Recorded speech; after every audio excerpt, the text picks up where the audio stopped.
Mi nombre es Jorge Luis Herrera Juárez y junto con mi compañera Marcela Herrera nos corresponde hablar sobre lo que es el tema correspondiente de género Salmonella, haciendo énfasis en lo que es la enfermedad de fiebre tifoidea y salmonelosis. A continuación vamos a comenzar con la exposición. Tendremos lo que es la introducción, detallaremos lo que es el género Salmonella, sus mecanismos de acción, a su misma vez como las enfermedades que causa, el tipo de bacteria, cómo actúa este en el cuerpo, sus síntomas a tratar y las diferentes enfermedades que este produce. De ellas principalmente las enfermedades de fiebre tifoidea y la enfermedad salmonelosis, que son, digamos, las más principales y las cuales corresponde el tema asignado.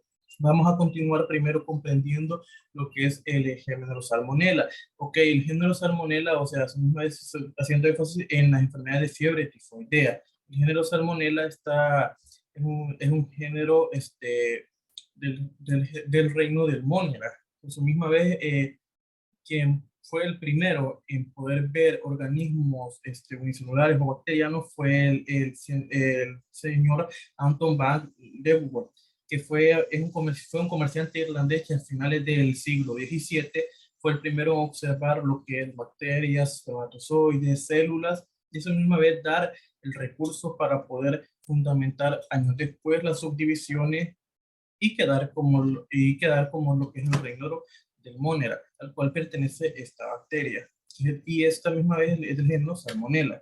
Aquí tenemos una imagen de lo que es esta estructura, corresponde a la fiebre tifoidea, una vez es el género Salmonella. Ok, tenemos primero que es la fiebre tifoidea, es una enfermedad infecciosa producida por la Salmonella typhi, bacilo de Berezovsky, llamado así en honor a su descubridor, que en 1880 el patólogo alemán Carl Joseph Endler, y en 1897 Almor Edward Wright desarrolló la primera vacuna. Aquí tenemos unos datos bastante interesantes sobre lo que es el género Salmonella y sobre su prácticamente descubridor de lo que es este género. Tenemos que a su misma vez comprender la historia de la fiebre tifoidea, hablando de la fiebre tifoidea, y tenemos algunos datos históricos o hallazgos. Voy a mover la cámara para que vean la imagen. Tenemos un poco sobre esos hallazgos. Históricamente se ha hablado sobre algunas devastaciones que ha hecho esta enfermedad de fiebre tifoidea a lo largo de la historia. Y he puesto algunos, por ejemplo, tenemos que en los años 430 y 426, antes de nuestra era, antes de Cristo, hubo una devastadora epidemia. En algunos piensan que se debió a la fiebre tifoidea. Pues los escritos de aquellos años de las personas y sus padecimientos, o sea, se da a entender que pues fue este tipo de fiebre y fue en lo que se conocía en ese tiempo, o sea, Grecia. Esto misma vez incluyó, o sea, Atenas, o sea, los atenienses afectados fueron los que padecieron de esta epidemia, y a su misma vez esto incluyendo, o sea, pudo generar lo que es el fin de la era dorada de Grecia, por decirlo así. Esto arrasó totalmente con todas las poblaciones. Aquí tenemos esta imagen que corresponde a ello, que podemos ver aquí, o sea, una pintura que detalla lo sucedido de aquella época. O sea, recordemos que era muy común, más que todo en Grecia, que era la capital en ese entonces, de los escritos, de lo que venía siendo el arte.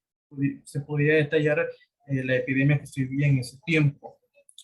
También tenemos que la fiebre tifoidea es la principal enfermedad sospechosa de devastar a México, otro hecho muy importante de la historia en lo que es el siglo XVI. Tras la llegada de los españoles allí, el bacilo de Éber, o sea, el Salmonella entérica, se habría cobrado 15 millones de vidas del 80% de la población. Recuerden que cuando por ejemplo, los nuevos colonizadores llegaron a tierras americanas, estos a su misma vez trajeron consigo muchas enfermedades, o sea, o patologías que los indígenas originarios de ese entonces no tenían la inmunodeficiencia, perdón, la inmunidad para poder repelerlo. Entonces, a su misma vez, pues también se hizo desarrollar, ya que se trajeron nuevos alimentos a la nueva tierra, y esto, pues, alimentos que, como sabemos, ya no existían en estos terrenos en aquellas épocas, y a su misma vez, las bacterias que se traían, pues, producido de la misma, de, perdón, de la misma conservación de los alimentos en pues, las embarcaciones que venían.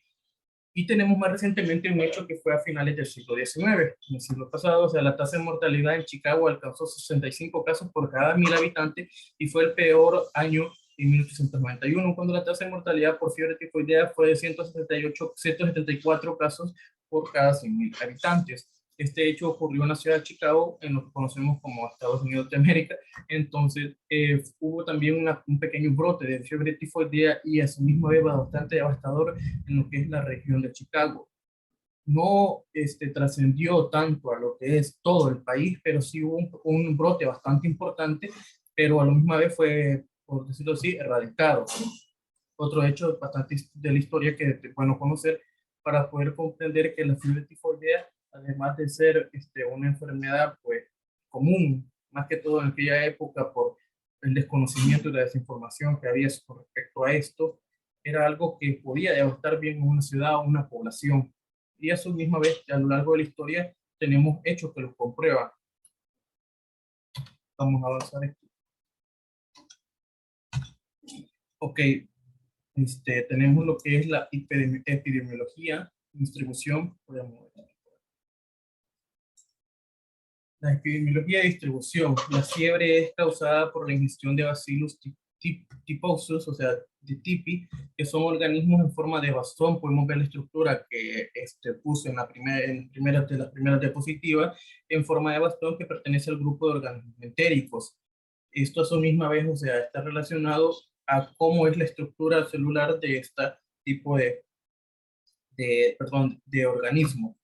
El reservorio de esta enfermedad se basa más que todo en los seres humanos, que son el único reservorio para la salmonela de tipi, causada la enfermedad más grave, mientras que la salmonela para tipi también tiene reservorios animales, pues esto es misma vez se subdivide, ya que si bien los humanos son los únicos reservorios de la salmonela tipi, también se subdivide lo que es la salmonela para tipi. Entonces, salmonella paratipi ya es por decirlo así, por aparte. O sea, viene derivado de la misma morfología, de la misma estructura del género Salmonella, pero esto se encuentra en animales. El que corresponde a los humanos es el género Tipi, Paratipi. Y de ahí, pues, o sea, el nombre ya derivado de lo que es la fiebre tifoidea y la fiebre paratifoidea. Continuemos. Lo que es el periodo de incubación de esta fiebre depende de la magnitud de la dosis de infectante, de 3 días a un mes, por lo regular con límites de 8 a 14 días. En el caso de la gastroenteritis paratifoidea, de 1 a 10 días. Lo que es la fiebre tifoidea, pues su periodo de incubación se basa más que todo en lo que, o sea, en la cantidad, digamos, que se pudo desarrollar tras la ingesta del reservorio, o sea, tras la ingesta, perdón, de la distribución del parásito, de la bacteria. Lo que es el periodo de transmisibilidad y periodo de transición. Es bastante importante conocer esto, ya que cerca del 10% de los pacientes de fiebre tifoidea no son tratados, excretarán bacilos durante 3 meses después del inicio de los síntomas, y de 2 a 5% serán portadores permanentes. Un número mucho menor de personas infectadas con bacilos paratifoideos pueden volverse portadoras vesiculares. La fase del portador oscila entre unos cuantos días y varios años. Solo cerca de un 3% de los casos se transforman en portadores del germen de por vida, y esto suele ocurrir más a menudo en adultos. El periodo de transmisión, o sea, de transmisibilidad, depende bastante del factor de lo que sea la inmunidad de la persona transmitida. Más que todo, pues en adultos, pues tiende a todavía durar un poco más lo que es la recepción de la enfermedad.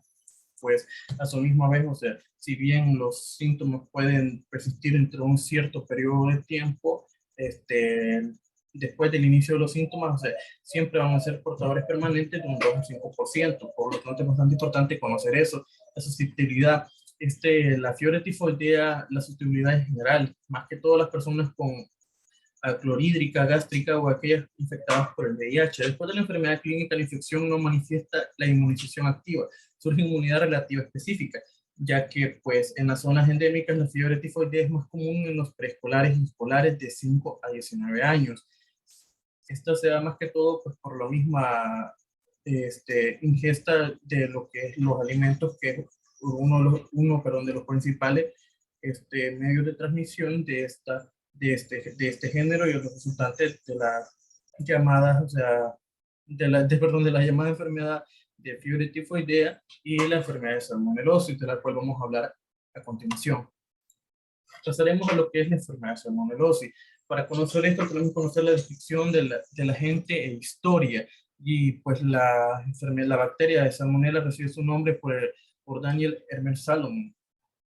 Para conocer su historia, o sea, fue un patólogo, perdón, veterinario estadounidense quien planteó el primero sobre este género y cómo si bien podía mencionar en sus artículos o podía tener la idea de que existía, pero no contaba con una base científica que lo respaldara. Fue hasta entonces que su colega y contemporáneo Thorvald Smith, del cual podemos ver aquí una fotografía, fue quien descubrió la bacteria en sí a finales en 1885. Pues si bien el doctor veterinario Daniel Emer Salomón, no había descubierto en sí una forma de poder fundamentarla. Su compañero Thorvald, él sí pudo, perdón, fundamentar de una manera base científica el desarrollo de este género y comprobarlo. Además vez fue añadido pues, a la lista de lo que se estaba construyendo, lo que al final ahora conocemos como el reino Monera. Ok, tenemos la epidemiología de la distribución. Esto un poco. Tenemos que es mundial en lo que es la salmonelosis, donde los sistemas de notificación son mejores, parece que la morfología es mayor. La salmonelosis se clasifica como una enfermedad de origen alimentario porque los alimentos contaminados, principalmente los de origen animal, constituyen el modo predominante de transmisión. Si bien aquí podemos ver una estructura de la salmonelosis en huevo, se da más que todo por la ingesta de alimentos y se da principalmente por origen animal, ya que si bien puede ser transmitida, o sea, por otros alimentos, la facilidad para poder tener una transmisión esta bacteria se da más que todo por alimentos que no estén en óptimas condiciones de consumo humano. Entre ellas tenemos una de las más comunes, el huevo. Entonces, eh, cuando uno ve un huevo, o sea, por lo general, o sea, puede comérselo, incluso su color, o sea, puede estar bien, mas sin embargo, depende mucho de la crianza también, perdón, de los animales, pero pueden venir contaminados con lo que es el género salmonella y producir la enfermedad de salmonelosis. Por eso no es recomendable para nada consumir huevos que no sean con una cocción adecuada, o sea, que sean así crudos, porque hay personas que tienden a consumirlos crudos y ahí es donde se da pues, ya la transmisión de lo que es la salmonelosis. Tenemos como reservorio que son los animales domésticos y silvestres. Si bien la salmonelosis es algo que se puede dar, pues obviamente por medio del tacto, ¿verdad? De un alimento contaminado y poder mezclarlo con otro que no lo es, o sea, y ahí ser distribuido. El reservorio de los animales el reservorio, perdón, de los animales es bastante grande, ya que de ahí se puede producir, perdón, lo que es digamos, la distribución, en este caso más común, la gallina con los huevos. Son de origen doméstico, o sea, perdón, de animales de origen doméstico y silvestres, pues ya que son los que más a menudo, por lo menos en este continente, en todo lo que es en la tierra, más comúnmente se consumen los animales de uso de consumo doméstico, como silvestre. Ok, pasemos con lo que es el periodo de incubación de la salmonelosis. Va desde 6 hasta 72 horas, por lo general de 12 a 36 horas. Ese es el periodo de incubación que podemos ver una imagen referenciada de la salmonelosis y cómo está relacionada con la comida, ya que pues, por ahí su medio de transmisión, periodo de transmisibilidad. Tenemos aquí que abarca todo el curso de la infección, es sumamente variable por lo común de varios días a varias semanas.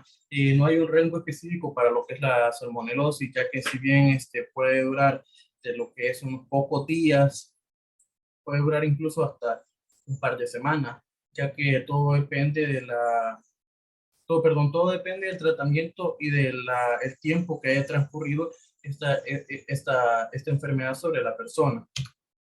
Periodo de transmisión por ingesta de los microorganismos en un alimento derivado de animales infectados o contaminados por heces de un animal o personas infectados.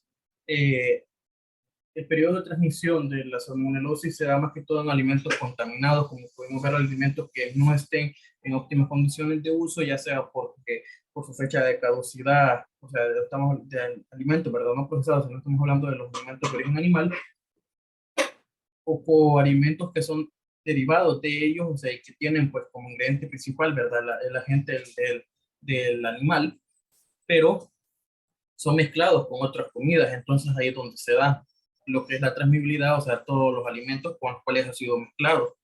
Tenemos también que esto puede ser aquí mencionado puede ser, perdón, aquí es transmitido por lo que es la contaminación de heces con los alimentos. Pues si bien podemos dejar, digamos, una comida en un lugar, pues hay personas, o sea, que, digamos, se dan a la tarea de no vigilar correctamente los alimentos o no cuidarlos de manera óptima y personas que tienen contacto cercano con animales, o sea, vienen los animales y pues susceptiblemente ellos ya pasan o tienen contacto directo con la comida y ahí es donde ya se da el contacto de la salmonelosis de este género. O también puede ser por lo mismo, por ejemplo, el caso de la gallina con huevos, ¿verdad? Por ejemplo, las gallinas ya tienen su huevo que se llega a un nido, pero también ellos la pueden tener en un lugar donde pues transiten otra gallina, donde sus heces sean ahí mismo, donde defequen, entonces el huevo está susceptible a estar en contacto, entonces directamente con las heces de los animales, y ahí es donde se da la contaminación del huevo propiamente, y de la salmonelosis para que no consuma así. Por eso es que es muy importante la cocción de los alimentos correctamente, ya que, como lo mencioné al principio, hay personas que tienden a erróneamente poder consumir estos alimentos como es tan importante el huevo, o sea, de manera así cruda o sin una cocción adecuada. Y esto es lo mismo, o sea, lo que da pues, el medio necesario para poder contaminarse de salmonelosis, igual de que tenemos una pequeña referencia de los alimentos de origen animal y sus derivados de origen animal. Tenemos dientes de alguna fruta, pero no, ellos son incluidas en la imagen. Ok, tenemos aquí para finalizar mi parte la susceptibilidad de esta enfermedad. Es en general suele acentuarse por la clorhídrica y el tratamiento con antiácidos. Pues si bien es una enfermedad de la salmonelosis de origen, perdón, más que todo se da a nivel gastrointestinal, o sea, en todo nuestro intestino, o sea, nuestro estómago, es algo relativamente sencillo de tratar, ya que pues contamos con la medicina actual y digamos que si se da un correcto tratamiento, o sea, no pasaría a mayores gravedades. A continuación, pasará mi compañera Marcela a poder explicar su parte y poder continuar con la exposición. Gracias.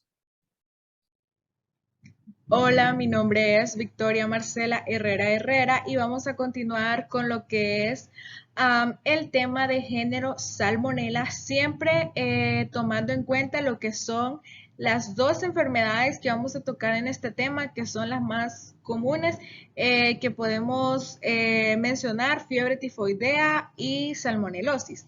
En esta diapositiva vamos a ver la patogenia y las manifestaciones clínicas. Primero tenemos que saber que la patogenia es el proceso por el cual se desarrolla la enfermedad. Esta abarca desde lo que es su origen y evolución de esta enfermedad pues en el organismo, ¿verdad? Vemos que todas las infecciones por salmonela comienzan con la ingestión de los microorganismos, muy a menudo en alimentos o agua contaminados. La dosis contagiosa varía de 200 unidades formadoras de colonias hasta 106 unidades formadoras de colonias. Y la dosis que se ingiere constituye un factor importante para el periodo de incubación y la magnitud de la enfermedad. Tenemos que saber que dependiendo de la cantidad de unidades formadoras de colonias o de microorganismos que hemos ingerido, así va a ser la magnitud de daño o el factor, digamos, o la virulencia que este microorganismo va a causar en nuestro organismo. Tenemos que saber que las salmonelas producen tres tipos de enfermedades en el ser humano. Primera, tenemos las fiebres entéricas que comúnmente pues llamamos fiebre tifoidea. Tenemos que saber que la fiebre tifoidea está causada por lo que es el serotipo Salmonella typhi. Las salmonelas ingeridas, ¿verdad? Al llegar al intestino delgado, ¿verdad? Desde el cual entran en los órganos linfáticos y luego pasan a la sangre. Y ¿qué síntomas puede presentar esta fiebre tifoidea? Puede presentar fiebre, malestar, cefalea, estreñimiento, bradicardia y mialgias. Luego, tenemos que saber que si la fiebre es muy elevada o es muy grave, pues puede presentar también esplenomegalia y hepatomegalia. Luego vemos que en la época previa a lo que son los antibióticos, antes de que estos pues fueran usados, ¿verdad? Las principales complicaciones eran hemorragia intestinal y perforación. Y el grado o la tasa de mortalidad era de un 10 a un 15%. Ahora, pues con el uso de lo que son los antibióticos, ha reducido esta tasa de mortalidad, ahora es en 1%. También tenemos que saber las lesiones que esta fiebre tifoidea causa, que son hiperplasia y necrosis del tejido linfoide en las placas de Peyer, también hepatitis, necrosis focal del hígado, también inflamación de la vesícula biliar, el periósteo y otros órganos. También ahora vamos a ver lo que es la bacteriemia con lesiones focales. Después de la infección oral, hay una invasión inicial de la circulación sanguínea con posibles lesiones focales en pulmones y huesos, meninges, entre otros órganos. Tenemos que saber que la bacteriemia se refiere a que la infección o estos microorganismos ya han pasado el torrente sanguíneo e igual van a llegar a los diferentes tejidos de nuestro cuerpo. Luego tenemos la enterocolitis, por último, y vemos que esta está dada por lo que es la Salmonella typhimurium, que esta es la que causa la salmonelosis. Tenemos que saber que las enterocolitis también son causadas por cualquiera de las 1400 serotipos de salmonelas de grupo 1 que existen, ¿verdad? ¿Qué síntomas va a presentar? Puede presentar lo que es náusea, cefalea, vómito y diarrea abundante. También puede presentar lesiones inflamatorias en el intestino delgado y colon. Ahora vamos a ver lo que son las pruebas diagnósticas de laboratorio.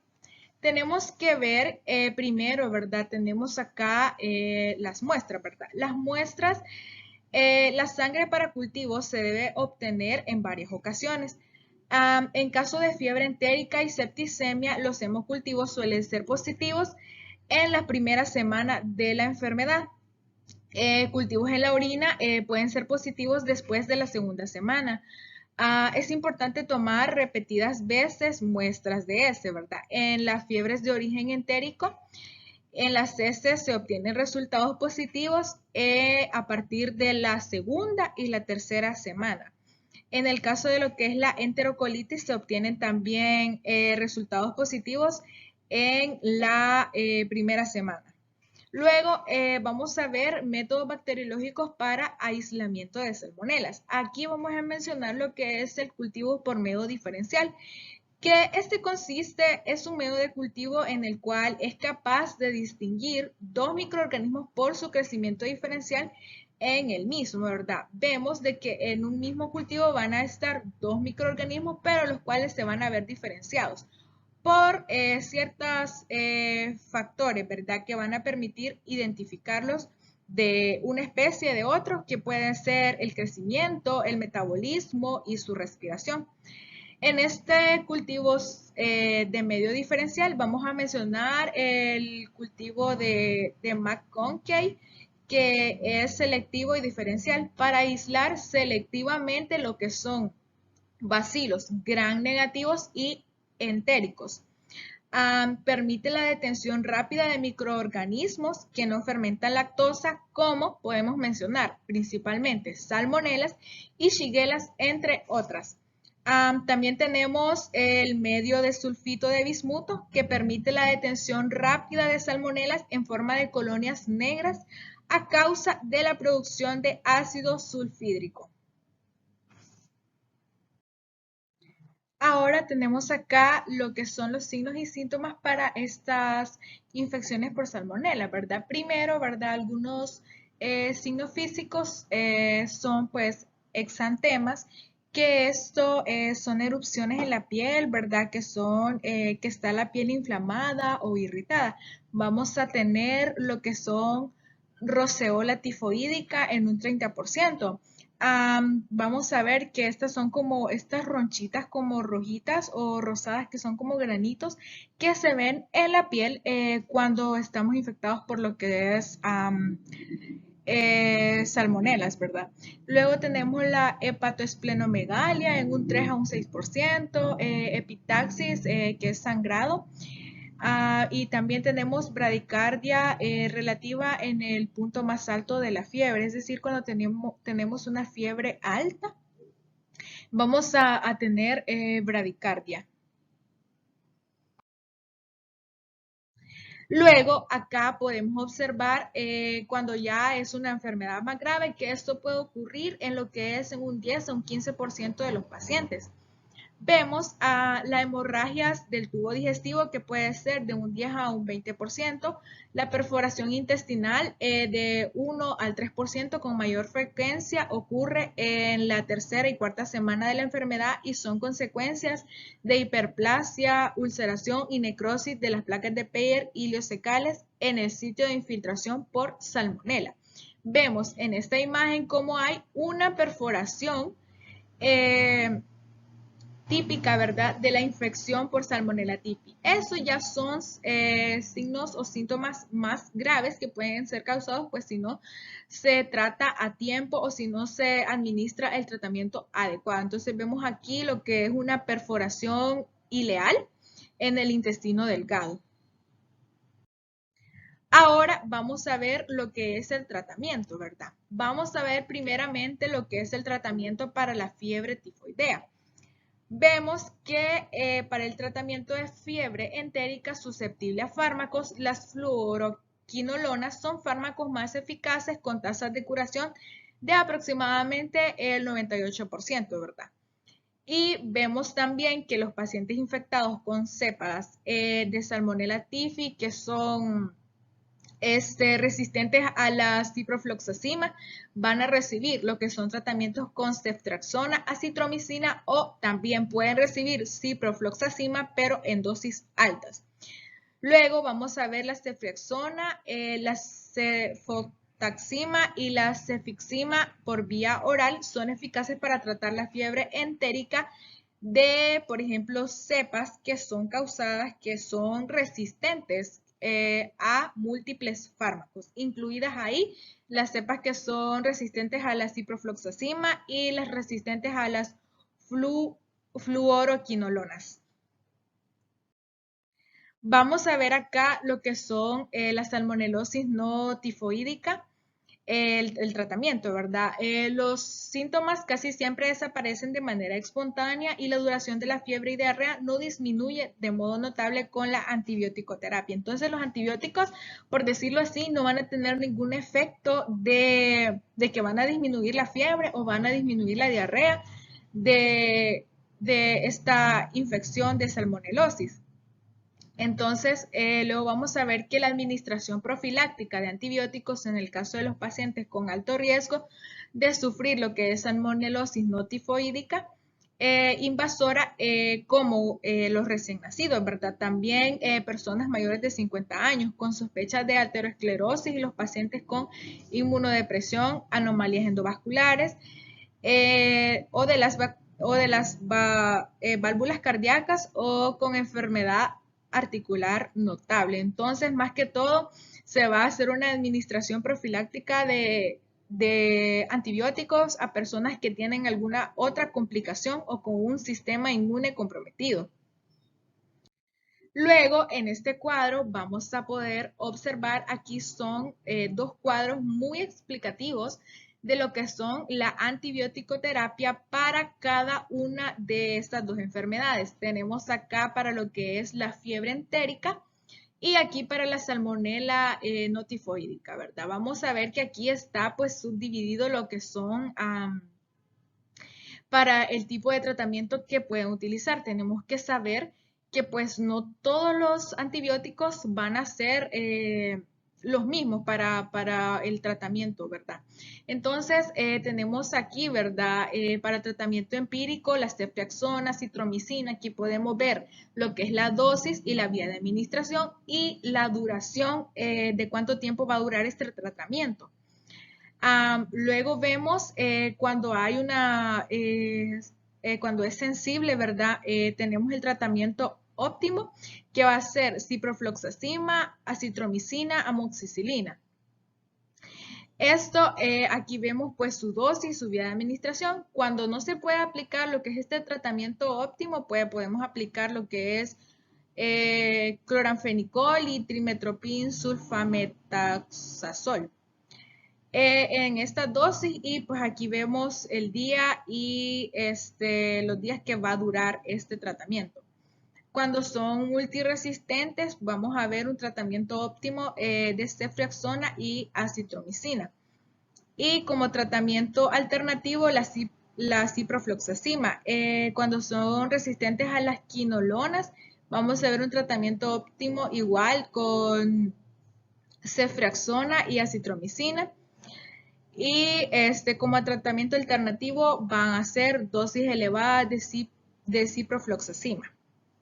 Esto con respecto a lo que es la fiebre tifoidea. Luego vamos a ver en este otro cuadrito lo que son la antibiótico-terapia para las infecciones por salmonela no tifoidea. Vemos como tratamiento preventivo podemos aplicar lo que es la ciprofloxacina. Cuando ya hay una gastroenteritis grave, vamos a tener la ciprofloxacina, el trimetoprim sulfametaxazol, amoxicilina y ceftriaxona. Ya cuando tenemos una bacteriemia, tenemos que aplicar lo que es ceftriaxona y ciprofloxacina. Si tenemos endocarditis o arteritis, ceftriaxona, ciprofloxacina y ampicilina. Igual con la meningitis tenemos ceftriaxona y ampicilina y otras infecciones localizadas, ceftriaxona, ciprofloxacina y ampicilina. Esto, ¿verdad? Son ciertas complicaciones que van a darse en lo que es esta infección por salmonelosis, que más adelante vamos a explicar en qué consiste cada una de estas complicaciones, ¿verdad? Porque vemos acá que cada una tiene su tratamiento específico para este tipo de infecciones. Estos cuadros, ¿verdad? Están bastante explicativos porque tenemos que saber algo muy importante es que no podemos aplicar, como les decía anteriormente, el mismo antibiótico para cualquier tipo de tratamiento porque puede hacer de que, digamos, esas bacterias, las salmonelas, ya adquirieron lo que es resistencia a cierto antibiótico y puede hacer que es el antibiótico que nosotros estemos administrando y este antibiótico ya no va a hacer efecto porque esta bacteria ya es resistente y se tiene que buscar otro antibiótico que pueda hacer el efecto. Entonces, para esto, pues existen diferentes pruebas, como lo tenemos la prueba de antibiograma, que esta prueba nos permite determinar la susceptibilidad de los microorganismos a un grupo de antibióticos. Entonces, a través de esa prueba podemos ver si, digamos, ciertas bacterias son susceptibles a qué antibióticos y a qué antibióticos son resistentes y así para dar un mejor tratamiento. Pero vemos que aquí también estas tablas son de bastante utilidad porque aquí nos da lo que es la dosificación y pues la duración de cuánto va a durar el tratamiento. También pues tenemos que tomar en cuenta que esto no va a ser igual para personas que están embarazadas, niños, personas que tienen sistema inmune comprometido o que tienen cualquier otra complicación en su cuerpo, ¿verdad? Ahora vamos a ver las complicaciones que puede causar lo que es estas enfermedades. vemos que por lo general, ¿verdad? La infección por salmonelas no provoca la muerte, pero en algunas personas, especialmente bebés, niños, adultos jóvenes, mujeres embarazadas, personas que han recibido trasplantes, personas que tienen sistemas inmunes debilitados, la evolución de las complicaciones puede ser peligrosa porque puede causar diferentes complicaciones que pueden ser mortales. Ahora, vamos a ver primero lo que es la deshidratación. Vemos acá de que si nosotros, ¿verdad?, no somos capaces de tomar la suficientemente agua para reponer todos los líquidos que estamos perdiendo, por ejemplo, en la diarrea, pues vamos a tener una deshidratación. ¿Y cuáles pueden ser los síntomas que vamos a tener en esta deshidratación? Y nosotros vamos a decir, estamos en una deshidratación, o por ejemplo, si somos médicos, podemos decir, este paciente tiene deshidratación. Es que va a haber menor producción de orina, también resequedad de boca y lengua, y también vamos a tener ojos hundidos. Luego tenemos la bacteriemia, ¿verdad? Como les explicaba anteriormente, la bacteriemia es el ingreso de las bacterias, o por ejemplo en este caso las salmonelas, al torrente sanguíneo o a la sangre, en el cual pues van a pasar a los diferentes tejidos y pueden causar ciertas inflamaciones, como lo que son la meningitis, que va a causar lo que es inflamación en los tejidos que rodean el cerebro y la médula espinal. En la endocarditis va a ser en el revestimiento del corazón y las válvulas. Y en la osteomielitis va a causar pues una inflamación en los huesos y en la médula ósea. Luego vamos a ver lo que es la artritis reactiva. La artritis reactiva, las personas que tuvieron salmonela, ¿verdad? Tienen un mayor riesgo o una mayor probabilidad de que puedan tener o padecer de artritis reactiva, que también puede ser llamada síndrome de Reiter, en el cual pues esta se caracteriza por dolor, hinchazón en las articulaciones, que estas son desencadenadas por una infección. Entonces a eso se refiere lo que es la artritis reactiva. Luego vamos a ver lo que es la prevención y control. Vamos a ver que pues actualmente para el control se dispone de lo que son 2 vacunas contra la tifoidea, ¿verdad? En Estados Unidos, la que es la vacuna de microorganismos vivos atenuados que se administra por vía oral, y una vacuna de polisacáridos capsular para uso intramuscular. Entonces, estas vacunas pues van a ser como obligatorias, más que todo para viajeros que viajan pues así por todos los países, obviamente, ¿verdad? Y que llegan a zonas endémicas donde hay muchos contagios de salmonelas, y también en personas que viven en lugares que tienen mal manejo de alimentos y que no tienen pues agua potable, por decirlo así, ¿verdad? Luego en este cuadrito pues está resumido lo que son ciertas, cómo nosotros podemos prevenir lo que es la infección por salmonelas, ¿verdad? Primeramente vamos a ver que el lavado de manos con agua y jabón antes, durante, de manipular los alimentos. Tenemos que saber también que el lavado de manos incluye después de ir al baño y que nosotros vayamos y vamos a tocar este alimento, ¿verdad? Vamos a, por ejemplo, a cocinar. Luego, mantener limpios los utensilios y superficies de trabajo. Luego tenemos limpiar los distintos utensilios de uso en distintos alimentos, ¿verdad? Tenemos que tener, por ejemplo, ciertos utensilios directamente, esto es para las carnes y así, ¿verdad?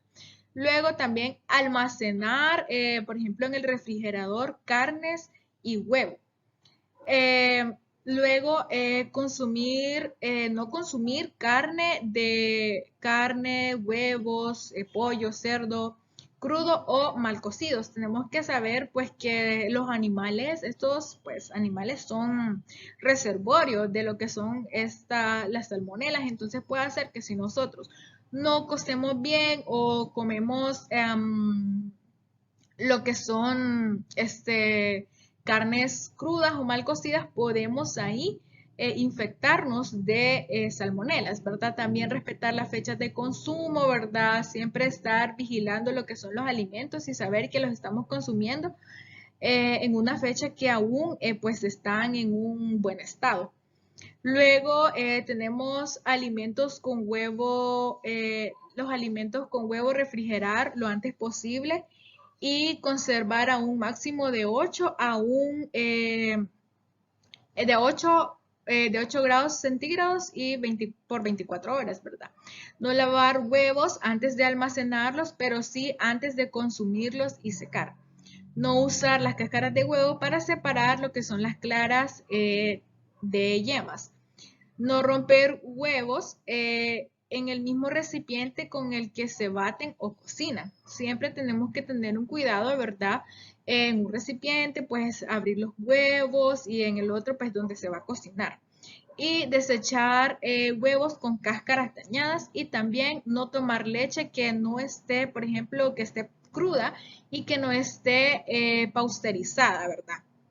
Porque o algo muy importante que tenemos que saber es que nosotros, ¿verdad? No debemos consumir lácteos que estén, por ejemplo, no pasteurizados, porque esto puede ser un riesgo a que nosotros nos vayamos a infectar por salmonelas. También tenemos que lavar lo que son las frutas y las verduras, en este caso de que vayan a ser, que se coman, ¿verdad? Así crudas, ¿verdad? Siempre tener un buen higiene con nuestros alimentos. Entonces, ¿verdad? Esto con respecto a la prevención y al control. A pesar de que pues ya hay muchos tratamientos para lo que son este tipo de infecciones, pero lo principal es prevenir. Entonces, a través de estas y muchas otras recomendaciones, podemos prevenir lo que es la infección por salmonelas, porque esto es pues lo más importante, la prevención. Y si pues lastimosamente pues nos infectamos con este tipo de bacterias, pues primero no alarmarnos porque sabemos de que pues esta no es una enfermedad que tenga una alta mortalidad, ¿verdad? Gracias a que hoy existen bastante tipos de medicamentos, existe la antibiótico-terapia para este tipo de infecciones y poder combatirlas de la mejor manera con un tratamiento adecuado, como siempre, ¿verdad? Como les mostraba ahí anteriormente, están lo que son cada tratamiento, cada antibiótico dividido con su tratamiento específico en el cual se va a utilizar, como les mencionaba en lo que son las tablas y cuando hablábamos de lo que es el tratamiento.